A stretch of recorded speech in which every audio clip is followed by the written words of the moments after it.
What's up, fam? Welcome back to another exciting edition of Keith Walker Books Reads.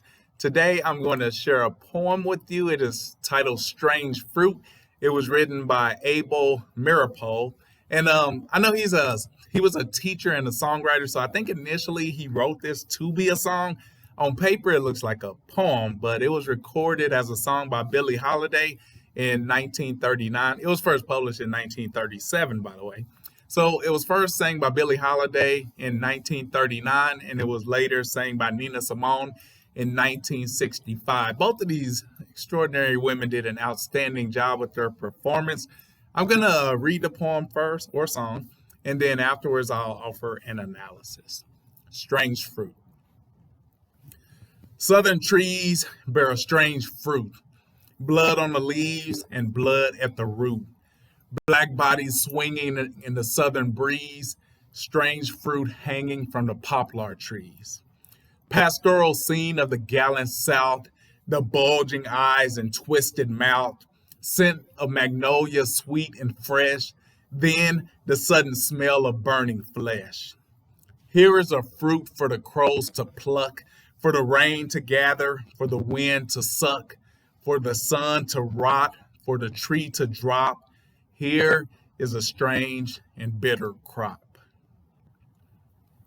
All right, so that's the poem. As you can tell, this poem it's got a lot of different things going on. It's pretty dark.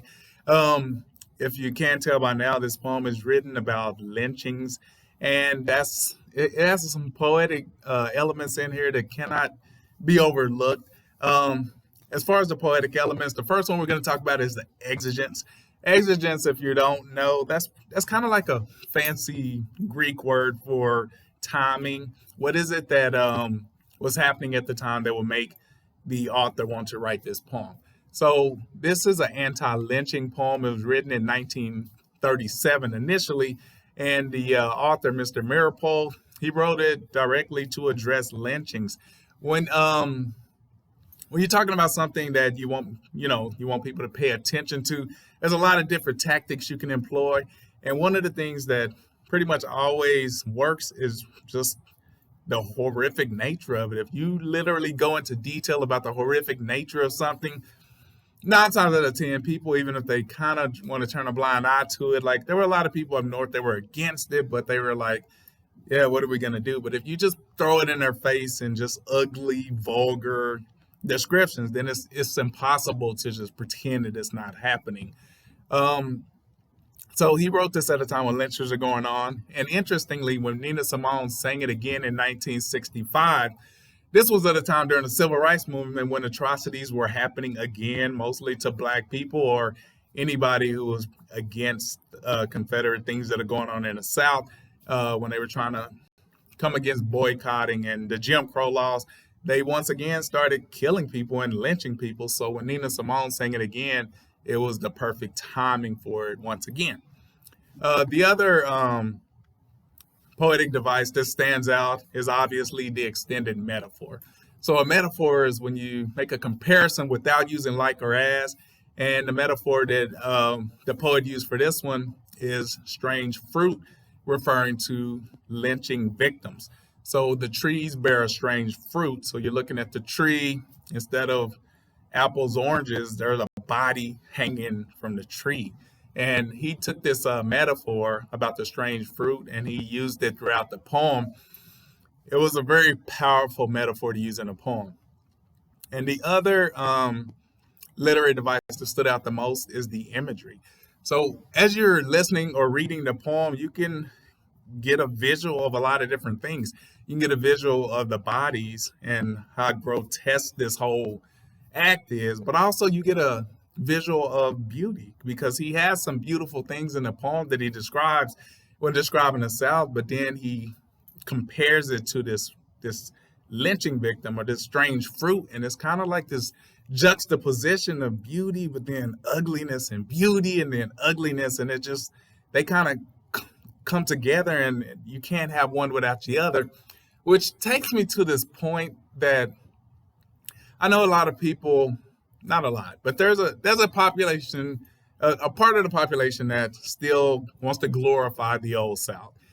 Like just recently with the Bachelor, you had one of the female contestants. I think her name was Rachel.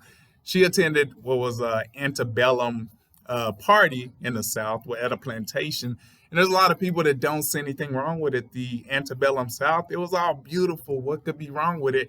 And this also plays into people who think that the Confederate flag is something that represents their heritage and their history, but not racism. And you can't have one without the other. So this second stanza kind of forces you to realize that yes, an antebellum party, it is beautiful. A plantation, I mean, there's a lot of beautiful things about a plantation, but it's you gotta take it all. So in the second stanza, he says, pastoral scene of the gallant South. I mean, that's history, that's heritage, that's antebellum. That's probably a beautiful scene. The very next line, though, the bulging eyes and the twisted mouth. That's a lynching. The next line, scent of magnolia, sweet and fresh. Yeah, that is beautiful. That is antebellum. The very next line, then the sudden smell of burning flesh, which obviously comes with it. So I think that for anyone, and I don't want to come against people who truly believe that the Confederate flag is about their history and their heritage, but you can't have one without the other. You can't have your history and your heritage of the South, the good old antebellum days. You can't have that without a black body swinging in the southern breeze. They come together. And if you try to separate the two, then you're just trying to make your own history. You're trying to pick and choose what part of history you want to celebrate, and it doesn't work. Antebellum South, the gallant South, yeah, you can have all of that, but you're also going to have a black body swinging from the southern breeze. All right, so that's my take on this poem. I hope you liked it. If so, hit the like button, post a comment. I would love to hear what you think of it or what poem you think I should tackle next.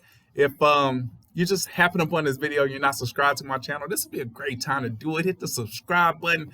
I'd love to see you around again. And as always, I really appreciate the support. I'll see you next time.